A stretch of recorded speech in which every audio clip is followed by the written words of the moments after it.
ಸ್ನೇಹಿತರೆಲ್ಲರಿಗೂ ನಮಸ್ಕಾರ. ಪಶ್ಚಿಮ ಬಂಗಾಳದಲ್ಲಿ ಈಗ ಅಕ್ಷರಶಃ ರಣಾಂಗಣವಾಗಿ ನಿರ್ಮಾಣವಾಗಿದೆ. ಮಮತಾ ಬ್ಯಾನರ್ಜಿ ಅವರ TMC ಗುಂಡಗಳ ಅಟ್ಟಹಾಸ, ಮಹಿಳೆಯರ ಮೇಲಿನ ದೌರ್ಜನ್ಯ ಮತ್ತು ನುಸುಳುಕೋರರ ಹಾವಳಿಯಿಂದಾಗಿ ಮತ್ತು ಅಕ್ರಮ ವಲಸಿಗಾರರ ಹಾವಳಿಯಿಂದಾಗಿ ಬೇಸತ್ತಿರುವ ಬಂಗಾಳದ ಜನತೆ ಈಗ ಒಬ್ಬನೇ ಒಬ್ಬ ನಾಯಕನ ಆಗಮನಕ್ಕಾಗಿ ಜಾತಕ ಪಕ್ಷಿಯಂತೆ ಕಾಯ್ತಾ ಇದ್ದಾರೆ. ಹಾಗಾದರೆ ಯಾರು ಆ ನಾಯಕ ಗೊತ್ತಾ? ಉತ್ತರ ಪ್ರದೇಶದಲ್ಲಿ ರೌಡಿಗಳ ಮಾಫಿಯಾಗಳ ಸಾಮ್ರಾಜ್ಯವನ್ನು ಮಣ್ಣು ಮುಕ್ಕಿಸಿದ, ಗೂಂಡಾಗಳ ಬೆನ್ನೆಲುಬು ಮುರಿದ ಬುಲ್ಡೋಸರ್ ಬಾಬಾ ಅಂತಲೇ ಫೇಮಸ್ ಆಗಿರುವ ಉತ್ತರ ಪ್ರದೇಶದ ಮುಖ್ಯಮಂತ್ರಿ ಯೋಗಿ ಆದಿತ್ಯನಾಥ್. ಪಶ್ಚಿಮ ಬಂಗಾಳ ಚುನಾವಣಾ ಕಣದಲ್ಲಿ ಬಿಜೆಪಿಯ ಅತಿ ದೊಡ್ಡ ಫೈರ್ ಬ್ರ್ಯಾಂಡ್ ನಾಯಕ ಯೋಗಿ ಆದಿತ್ಯನಾಥ್ ಅವರ ಅಧಿಕೃತ ಎಂಟ್ರಿ ಶುರುವಾಗಿದೆ. ಇಂದು ಬಂಗಾಳದ ನೆಲದಲ್ಲಿ ಯೋಗಿ ಆದಿತ್ಯನಾಥ್ ಅವರು ಭಾರತ್ ಮಾತಾ ಕಿ ಜೈ ಎನ್ನುವ ಸಿಡಿಲಿನಂತಹ ಧ್ವನಿ ಮೊಳಗಿತ್ತು. ಅಷ್ಟಕ್ಕೂ ಬಂಗಾಳದ ಜನತೆ ಯೋಗಿ ಆದಿತ್ಯನಾಥ್ ಅವರಿಗಾಗಿ ಇಷ್ಟೊಂದು ಬೇಡಿಕೆ ಇಡ್ತಿರೋದು ಯಾಕೆ? ಉತ್ತರ ಪ್ರದೇಶಗಳಲ್ಲಿ ಅಪರಾಧಿಗಳು ಒಂದು ಜೈಲ್ ಸೇರುತ್ತಿದ್ದಾರೆ, ಇಲ್ಲವೇ ಅವರ ರಾಮನಾಮ ಸತ್ಯ ಆಗ್ತಾ ಇದೆ ಎನ್ನುವ ಯೋಗಿ ಅವರ ಈ ಫೇಮಸ್ ಡೈಲಾಗ್ ಬಂಗಾಳದಲ್ಲಿ ಭಾರಿ ಟ್ರೆಂಡ್ ಆಗ್ತಾ ಇರೋದರ ಹಿಂದಿನ ಅಸಲಿ ರಹಸ್ಯವೇನು? ಯೋಗಿ ಅವರ ಭಾಷಣದಲ್ಲಿ ಈ ಬಾರಿ 3 ಬ್ರಹ್ಮಾಸ್ತ್ರಗಳನ್ನು ಪ್ರಯೋಗ ಮಾಡಲಾಗಿದೆ. ಮಮತಾ ಬ್ಯಾನರ್ಜಿ ಅವರ ಅವೇದ್ಯ ಕೋಟೆಯನ್ನು ಉಡಿಸ್ ಮಾಡ್ತಾರಾ ಯೋಗಿ ಆದಿತ್ಯನಾಥ್? ಬನ್ನಿ ಸ್ನೇಹಿತರೆ, ಈ ವಿಡಿಯೋದಲ್ಲಿ ಡೀಟೇಲ್ ಆಗಿ ನೋಡೋಣ. ಸ್ನೇಹಿತರೆ, ಮೊದಲು ಯೋಗಿ ಆದಿತ್ಯನಾಥ್ ಅವರ ಮಿಷನ್ ಬಂಗಾಳದ ರೂಪುರೇಷೆಗಳನ್ನು ಅರ್ಥ ಮಾಡ್ಕೊಳ್ಬೇಕು. ಬಂಗಾಳದಲ್ಲಿ ಮಮತಾ ಬ್ಯಾನರ್ಜಿ ಅವರನ್ನು ಎದುರಿಸಲು ಬಿಜೆಪಿ ಪ್ರಧಾನಿ ನರೇಂದ್ರ ಮೋದಿ ಮತ್ತು ಅಮಿತ್ ಶಾ ಅವರ ಜೊತೆಗೆ ತಮ್ಮ ಅತಿ ದೊಡ್ಡ ಟ್ರಂಪ್ ಕಾರ್ಡ್ ಆದ ಯೋಗಿ ಆದಿತ್ಯನಾಥ್ ಅವರನ್ನ ಕಣಕ್ಕಿಳಿಸಲಾಗಿದೆ. ಯೋಗಿ ಆದಿತ್ಯನಾಥ್ ಅವರ ಶುರುವಾಗಿದೆ. ಬಂಗಾಳದಲ್ಲಿ ಬಿರುಗಾಳಿಯ ಪ್ರಚಾರ ಮಾಡಿದ್ದಾರೆ. ಇದು ಕೇವಲ ರ್ಯಾಲಿಗಳಲ್ಲ, ಬಂಗಾಳದ ಮೂಲೆ ಮೂಲೆಗಳಲ್ಲೂ ಕೂಡ TMCಯ ಭದ್ರಕೋಟೆಗಳಲ್ಲಿ ಬರೋಬ್ಬರಿ 20ಕ್ಕೂ ಹೆಚ್ಚು ಬೃಹತ್ ಜನಸಭೆಗಳನ್ನು ಯೋಗಿ ಆದಿತ್ಯನಾಥ್ ನಡೆಸಲಿದ್ದಾರೆ. ಮೊದಲ ದಿನವೇ ಅವರು ಸೋನಾಮುಖಿ, ನಂದಕುಮಾರ್ ಮತ್ತು ಕಾಂತಿ ವಿಧಾನಸಭಾ ಕ್ಷೇತ್ರಗಳಲ್ಲಿ ಅಬ್ಬರದ ಪ್ರಚಾರ ಮಾಡಿದರು. ಆನಂತರ ಮಾಲ್ಡ್, ಪುರುಲಿಯಾ ಮತ್ತು ಬಾಂಕುರಾ, ಮದನಿಪುರದಲ್ಲಿ ಯೋಗಿ ಆದಿತ್ಯನಾಥ್ ಅವರು ರಣಕಾಳಿ ಮೊಳಗಿಸಿದ್ದಾರೆ. ಬಿಜೆಪಿ ಈ ಜಾಗಗಳನ್ನೇ ಟಾರ್ಗೆಟ್ ಮಾಡ್ತಿರೋದು ಯಾಕೆ? ಯಾಕಂದರೆ 2021ರ ಚುನಾವಣೆಯಲ್ಲಿ ಇದೇ ಕ್ಷೇತ್ರಗಳಲ್ಲಿ ಯೋಗಿ ಪ್ರಚಾರ ಮಾಡಿದಾಗ ಬಿಜೆಪಿಯ ಸ್ಟ್ರೈಕ್ ರೇಟ್ ಅತ್ಯಂತ ಅದ್ಭುತವಾಗಿತ್ತು. ಯೋಗಿ ಕಾಲಿಟ್ಟ ಜಾಗದಲ್ಲೆಲ್ಲ ಕಮಲ ಅರಳುವ ರೇಟ್ ಹೆಚ್ಚಾಗ್ತದೆ. ಅದೇ ಮ್ಯಾಜಿಕ್ಕನ್ನು 2026ರಲ್ಲೂ ಕೂಡ ರಿಪೀಟ್ ಮಾಡೋದಕ್ಕೆ ಬಿಜೆಪಿ ಮಾಸ್ಟರ್ ಪ್ಲಾನ್ ಮಾಡಿದೆ. ಬಂಗಾಳಕ್ಕೆ ಬೇಕಿದೆ ಬುಲ್ಡೋಸರ್ ಬಾಬಾ.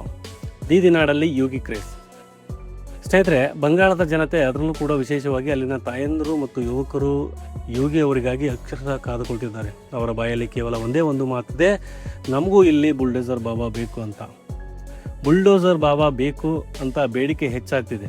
ಉತ್ತರ ಪ್ರದೇಶದಲ್ಲಿ ಯೋಗಿ ಸರ್ಕಾರ ಬಂದ ಮೇಲೆ ಮಹಿಳೆಯರ ಮೇಲೆ ಕಣ್ಣು ಹಾಕುವ ಕಾಮುಕರಿಗೆ, ಗುಂಡಾಗಳಿಗೆ, ಗುಂಡಾಗಿರಿ ಮಾಡುವ ರೌಡಿಗಳಿಗೆ ಕೇವಲ 2 ದಾರಿ. ಒಂದು, ಜೈಲಲ್ಲಿ ಕಂಬಿ ಎಣಿಸ್ಬೇಕು, ಇಲ್ಲ ಅಂತಂದರೆ ಪೊಲೀಸರ ಗುಂಡೇಟಿಗೆ ತುತ್ತಾಗಿ ರಾಮ್ ನಾಮ್ ಸತ್ಯ ಅಂತ ಹೇಳಬೇಕು.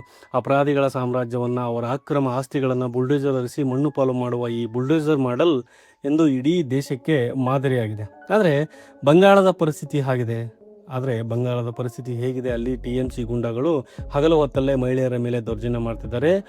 ಎದುರು ಮಾತನಾಡುವವರ ಮನೆಗಳಿಗೆ ಬೆಂಕಿ ಹಚ್ತಾರೆ. ಪೊಲೀಸರೇ ಆ ಗುಂಡಾಗಳಿಗೆ ಸೆಲ್ಯೂಟ್ ಹೊಡಿತಾರೆ. ಈ ಗುಂಡಾ ರಾಜ್ಯದಿಂದ ಬೇಸತ್ತಿರುವ ಬಂಗಾಳದ ಜನತೆಗೆ ಯೋಗಿ ಆದಿತ್ಯನಾಥ್ ಅವರೇ ರಕ್ಷಕನಂತೆ ಕಾಣ್ತಾ ಇದ್ದಾರೆ.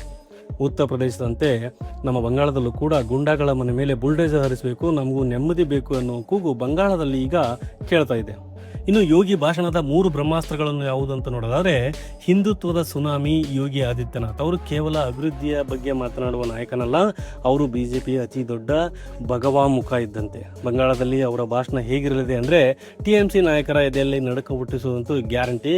ರಾಜಕೀಯ ವಿಶ್ಲೇಷಕರ ಪ್ರಕಾರ ಈ ಬಾರಿ ಯೋಗಿ ಅವರ ಭಾಷಣದಲ್ಲಿ ಪ್ರಮುಖ 3 ಬ್ರಹ್ಮಾಸ್ತ್ರಗಳು ಇರಲಿವೆ. ಒಂದು, ಸಂದೇಶ್ ಕಾಲಿ ಸೇಡು. ಬಂಗಾಳದಲ್ಲಿ ಸಂದೇಶ್ ಕಾಲಿಯಲ್ಲಿ TMC ಗುಂಡಾ ಶೇಖ್ ಶಹಜಾನ್ ಮತ್ತು ಆತನ ಗ್ಯಾಂಗ್ ಹಿಂದೂ ಮಹಿಳೆಯರ ಮೇಲೆ ನಡೆಸಿದ ಆ ಭೀಕರ ದೌರ್ಜನ್ಯ ಇಡೀ ದೇಶವನ್ನೇ ಬೆಚ್ಚಿ ಬೀಳಿಸಿತ್ತು. ಯೋಗಿ ಆದಿತ್ಯನಾಥ್ ಅವರು ತಮ್ಮ ಭಾಷಣದಲ್ಲಿ ಈ ಸಂದೇಶ್ ಕಾಲಿಯ ಕರಾಳತೆಯನ್ನು ಎಳೆಯಾಗಿ ಬಿಚ್ಚಿಡಲಿದ್ದಾರೆ. UPಯಲ್ಲಿ ಹೀಗಾಗಿದ್ರೆ ಈ ಗುಂಡಾಗಳ ಕತೆ ಎಂದು ಮುಗಿದು ಹೋಗ್ತಾ ಇತ್ತು ಅನ್ನುವ ಡೈಲಾಗ್ ಕೂಡ ಬಂಗಾಳದ ಮಹಿಳೆಯರ ಮನಸ್ಸಲ್ಲಿ ನೇರವಾಗಿ ನಾಟಲಿದೆ.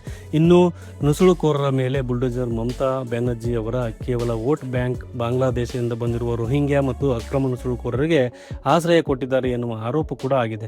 ಯೋಗಿ ಅವರು ಈ ನುಸುಳುಕೋರರನ್ನ, ಅಕ್ರಮ ವಲಸಿಗರನ್ನ ಒದ್ದೋಡಿಸುವ ಮತ್ತು ಅವರ ಅಕ್ರಮ ಆಸ್ತಿಗಳನ್ನು ಬುಲ್ಡೋಸರ್ನಿಂದ ಧ್ವಂಸ ಮಾಡುವ ಕಠಿಣ ಭರವಸೆಯನ್ನು ನೀಡಲಿದ್ದಾರೆ. ದುರ್ಗಾ ಪೂಜೆಯ ಮೇಲೆ ನಿರ್ಬಂಧ. ಬಂಗಾಳದಲ್ಲಿ ಹಿಂದೂ ಹಬ್ಬಗಳಾಗಿರುವ ರಾಮನವಮಿ ಮತ್ತು ದುರ್ಗಾ ಪೂಜೆಯ ಮೇಲೆ ಹೇರಲಾಗಿರುವ ನಿರ್ಬಂಧಗಳನ್ನು ಮತ್ತು ಕಲ್ಲು ತೂರಾಟಗಳನ್ನು ಯೋಗಿ ಆದಿತ್ಯನಾಥ್ ಅವರು ತೀವ್ರವಾಗಿ ಖಂಡಿಸಲಿದ್ದಾರೆ. ತುಷ್ಟೀಕರಣದ ರಾಜಕಾರಣವನ್ನು ಬೆತ್ತಲೆ ಮಾಡಿದ್ದಾರೆ. ಈ 3 ಬ್ರಹ್ಮಾಸ್ತ್ರಗಳು ಪ್ರಯೋಗವಾದರೆ ಯೋಗಿ ಆದಿತ್ಯನಾಥ್ ಅವರು ಬಂಗಾಳದಲ್ಲಿ ಹಿಂದುತ್ವದ ಒಂದು ಭಾರಿ ದೊಡ್ಡ ಸುನಾಮಿಯನ್ನೇ ಏಳಲಿದೆ. ಇದು TMCಯ ತುಷ್ಟೀಕರಣದ ವಿರುದ್ಧ ಭಾರಿ ದೊಡ್ಡ ಧ್ರುವೀಕರಣಕ್ಕೆ ಕೂಡ ಕಾರಣವಾಗಿ ಹಿಂದೂಗಳ ವೋಟ್ ಬ್ಯಾಂಕ್ ಕಂಪ್ಲೀಟ್ ಆಗಿ BJP ವಾಲಲಿದೆ ಅಂತ ಹೇಳಲಾಗ್ತಿದೆ. ಈ ಯೋಗಿ ಆದಿತ್ಯನಾಥ್ ಅವರ ಮತ್ತೊಂದು ಪವರ್ ಏನಂದ್ರೆ ಅವರು ಕೊಡೋ ಸ್ಲೋಗನ್ಗಳು ಮತ್ತು ಘೋಷವಾಕ್ಯಗಳು. ನಿಮಗೆ ನೆನಪಿರ್ಬೋದು 2021 ಪಶ್ಚಿಮ ಬಂಗಾಳ ಎಲೆಕ್ಷನ್ನಲ್ಲಿ ಯೋಗಿ ಆದಿತ್ಯನಾಥ್ ಅವರು ಒಂದು ಫೇಮಸ್ ಸ್ಲೋಗನ್ ಅನ್ನ ಕೊಟ್ಟಿದ್ರು.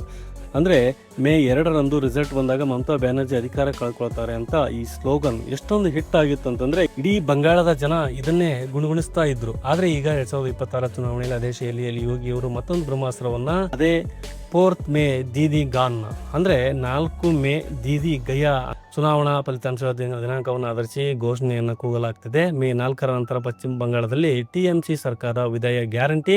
ಈ ಬಾರಿ ಬಂಗಾಳದ ಜನತೆ ಮೋಸ ಹೋಗೋದಿಲ್ಲ, ಡಬಲ್ ಇಂಜಿನ್ ಸರ್ಕಾರವನ್ನು ತಂದೆ ತರುತ್ತಾರೆ ಅಂತ ಯೋಗಿ ಅವರು ವೇದಿಕೆಯ ಮೇಲೆ ಗುಡುಗಲಿದ್ದಾರೆ. ಒಟ್ಟಾರೆಯಾಗಿ ಹೇಳೋದಾದ್ರೆ ಪಶ್ಚಿಮ ಬಂಗಾಳದ ಚುನಾವಣೆ ಕಣ ಈಗ ಕ್ಲೈಮ್ಯಾಕ್ಸ್ ಹಂತಕ್ಕೆ ಬಂದು ತಲುಪಿದೆ. ಮಮತಾ ಬ್ಯಾನರ್ಜಿ ಎಷ್ಟೇ ಅಭೇದ್ಯವಾಗಿ ಕೋಟೆಯನ್ನು ಕೂಡ ಕಟ್ಟಿದ್ರು, ಬುಲ್ಡೋಜರ್ ಬಾಬಾ ಯೋಗಿ ಆದಿತ್ಯನಾಥ್ ಅವರ ಎಂಟ್ರಿ ಆ ಕೋಟೆಯಲ್ಲಿ ಭಾರಿ ದೊಡ್ಡ ಬಿರುಕನ್ನ ಮೂಡಿಸೋದಂತೂ ಗ್ಯಾರಂಟಿ. ಅಪರಾಧಿಗಳನ್ನ ಮಟ್ಟ ಹಾಕುವ ಯೋಗಿ ಅವರ ರಾಮ್ ನಾಮ್ ಸತ್ಯ ಮಾಡಲ್ ಮತ್ತು ಹಿಂದುತ್ವದ ಫೈರ್ ಬ್ರ್ಯಾಂಡ್ ಇಮೇಜ್ ಬಂಗಾಳ ಜನತೆಗೆ ಒಂದು ದೊಡ್ಡ ಹೊಸ ಆಶಾ ಕಿರಣವಾಗುತ್ತಾ. ಮುಂದಿನ ದಿನಗಳಲ್ಲಿ ಕಾದು ನೋಡಬೇಕು. ಎಲೆಕ್ಷನ್ ಇನ್ನೇನು ನಡೀತಾ ಇದೆ. ಇನ್ನು ಚುನಾವಣಾ ಕಣದ ಯೋಗಿ ಅವರ ಮಾಸ್ಟರ್ ಪ್ಲಾನ್, ಈ ಸ್ಫೋಟಕ ರಿಪೋರ್ಟ್ ಪ್ರತಿಯೊಬ್ಬರು ಕೂಡ ಭಾರತೀಯರು ತಲುಪುವಂತೆ ಜಾಗೃತಿ ಮೂಡಿಸುವ ನಿಟ್ಟಿನಲ್ಲಿ ವಿಡಿಯೋವನ್ನು ಶೇರ್ ಮಾಡಿ. ಹಾಗೆ ಈ ವಿಡಿಯೋ ಇಷ್ಟ ಆದರೆ ಲೈಕ್ ಮಾಡಿ. ಮುಂದಿನ ವಿಡಿಯೋದಲ್ಲಿ ಮತ್ತೆ ಸಿಗ್ತೀನಿ. ಅಲ್ಲಿವರೆಗೂ ಜೈ ಹಿಂದ್, ಜೈ ಕರ್ನಾಟಕ.